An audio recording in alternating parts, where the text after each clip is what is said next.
Ay, grabe. Sobrang taas ng damo dito sa kabilang area. Oh, ito na mga ka-farmers. Yung isang area ni Sir John Michael na pinatanim natin.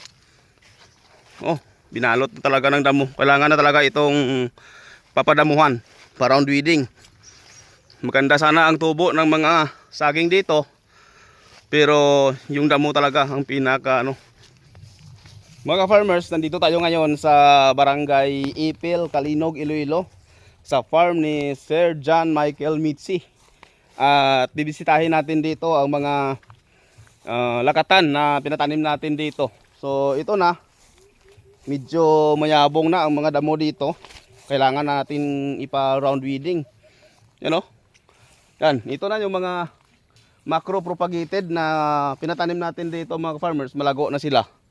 2 buwan ang edad nito mula ng pinatanim natin dito.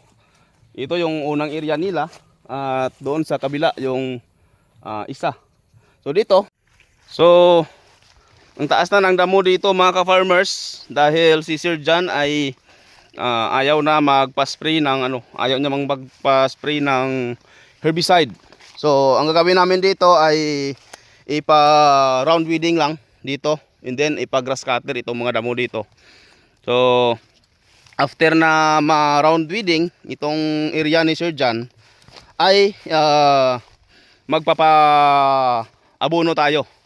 Mag-recommend tayo sa kanya ng abono and then spray ng Growers Bet 1000 plus foliar fertilizer. Every 10 days ang pag-spray dito ng Growers Bet. Yan, tingnan niyo.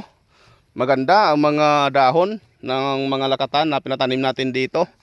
Ang problema lang talaga dito ay damo. Pero bukas papadamuhan na ito para round weeding. Mga 1 meter around the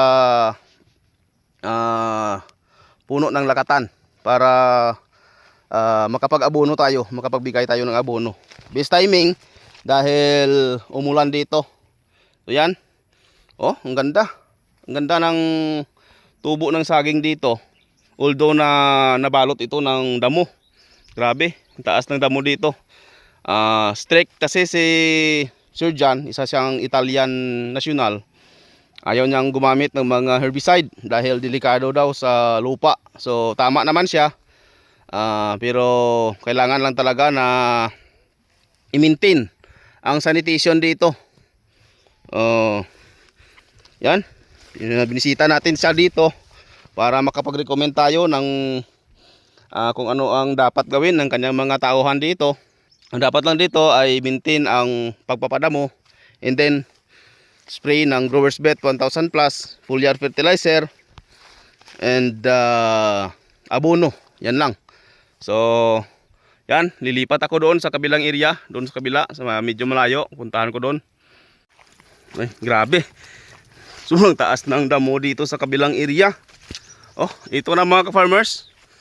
Yung isang area ni Sir John Michael na pinatanim natin. Oh, binalot na talaga ng damo. Kailangan na talaga itong papadamuhan para round weeding.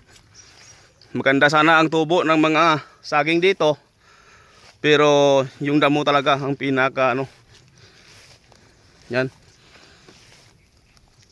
Mabuti na at maagapan natin ito agad dahil baka magkakasakit ito dahil sa yabong ng mga damo. Oh, ang ganda ng tubo ng saging dito. Ipa-round weeding natin ito. And then pa-spray ng Growers Bet 1000 plus at paabono. So yan.